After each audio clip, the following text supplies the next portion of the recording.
Hello friends, एक बार फिर से आप सभी का स्वागत है भाग्य जी एस्ट्रो में। जैसे कि आपको पता है, कार्तिक महीना आते ही त्योहारों की शुरुआत हो जाती है।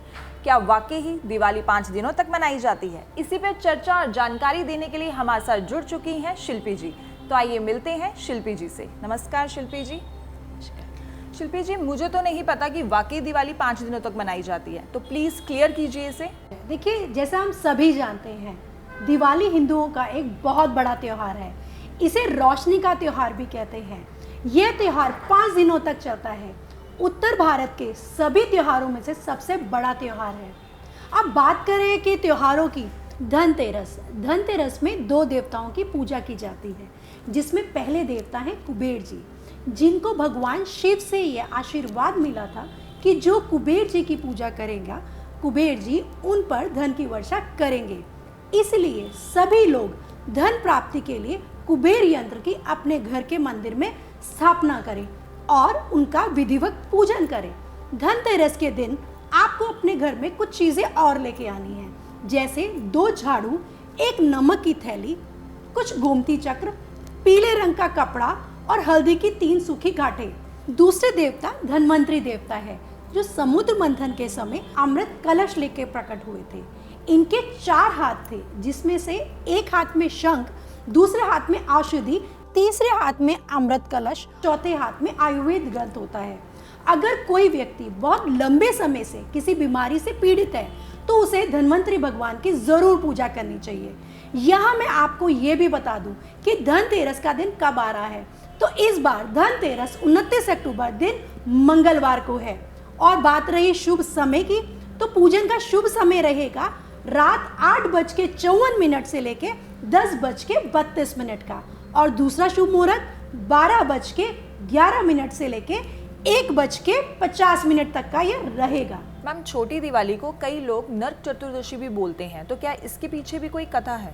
हाँ बिल्कुल रुचि, इसके पीछे भी एक कथा है। नरकासुर एक बहुत भयानक और ताकतवर असुर था, जो कि देवी भूमि का ही पुत्र था। उसे यह वरदान मिला था कि वो सिर्फ अपनी माँ के हाथों से ही मर सकता था।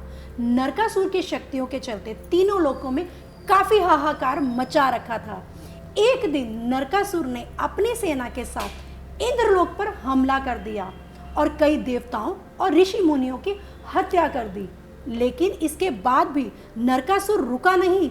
उसने देव माता, स्वर्ग की अप्सराओं और देवियों को बंदी बना लिया।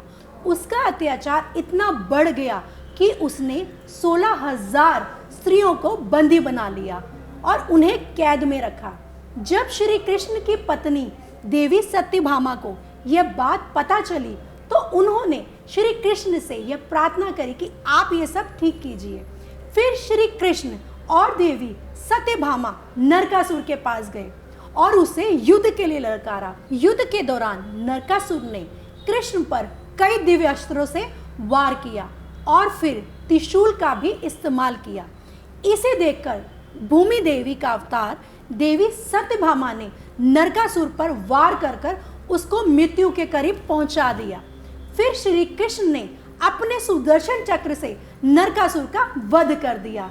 इसलिए नरक चतुर्दशी के नाम से मनाते हैं। मैम, जैसे सबको ही पता है कि बड़ी दिवाली पे भगवान गणेश और माँ लक्ष्मी की पूजा की जाती है, पर क्या इनकी प्रतिमा लेते समय कुछ बातों का ध्यान भी रखना चाहिए? बिल्कुल रुचि, देखिए, दिवाली इस दिन श्री राम जी 14 साल का वनवास काटकर अयोध्या लौटे थे और सभी अयोध्या वासियों ने श्री राम जी के वापस आने की खुशी में अयोध्या में दिए जलाए थे। जिस दिन बड़ी दिवाली होती है, उस दिन हम रात को पूजा करते हैं। इस दिन सभी लोग गणेश जी और माता लक्ष्मी की पूजा करते हैं। सभी लोग गणेश जी की और माता लक्ष्मी की तस्वीर या फिर मूर्ति भी खरीदते हैं। जब आप गणेश जी की मूर्ति खरीदें, तब आप ये जरूर ध्यान रखें कि गणेश जी की सूंड बाईं तरफ होनी चाहिए, और माता लक्ष्मी की मूर्ति में आपको क्या देखना है कि माता लक्ष्मी कमल पे विराजमान होनी चाहिए, ना कि खड़ी हुई। दिवाली को लेके एक और कहानी भी है, असुरों के राजा बलि की।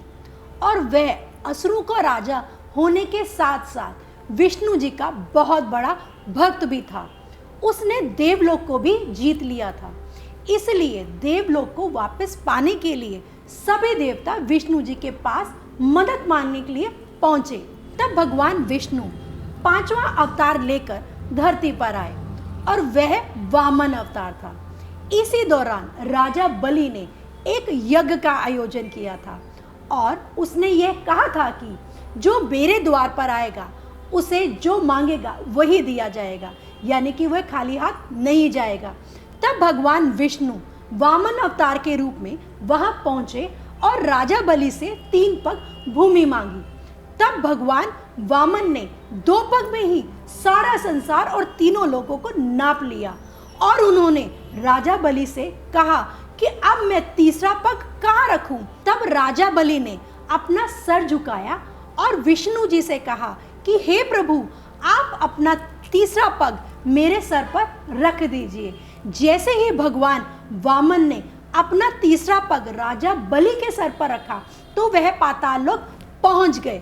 लेकिन राजा बलि के इस समर्पण को लेके विष्णु भगवान बहुत खुश हुए और उन्होंने राजा बलि को कहा कि आप वर्ष में एक बार जरूर धरती पर आ सकते हैं। मैम, जैसे कि इस बार लोगों को काफ़ी कंफ्यूजन है दिवाली को लेके कि एक्चुअल में 31 को है ये 1 को, तो प्लीज़ ये क्लियर कीजिए और पूजन का शुभ मुहूर्त भी बता दीजिए। बिल्कुल रुचि, देखिए इस बार दिवाली 31 अक्टूबर दिन वीरवार 3:54 से शुरू होगी। इस दिन पूजन का शुभ मुहूर्त की बात करें तो यह शाम को 6 बजे से लेकर 7:30 बजे तक का रहेगा और दूसरा शुभ मुहूर्त की बात करें तो यह 12 बजे से लेकर रात्रि 1:30 बजे तक का रहेगा। मैम, आप गोवर्धन पूजा के बारे में भी कुछ बता दीजिए। बिल्कुल, इस दिन श्री कृष्ण ने ब्रजवासियों को इंद्रदेव के प्रकोप से बचाने के लिए गोवर्धन पर्वत को अपनी उंगली पर उठाया था और सभी ब्रजवासियों ने कृष्ण जी को प्रसन्न करने के लिए अन्नकूट के भोग का आयोजन किया था। मैम, भाई दूज भाई बहन का त्योहार होता है, तो इसके बारे में भी कुछ हमारे दर्शकों को बता दीजिए। बिल्कुल रुचि, भाई दूज यह त्योहार भाई और बहन का होता है। इस दिन बहन अपने भाई की लंबी उम्र और अच्छे स्वास्थ्य के लिए पूजा करती है।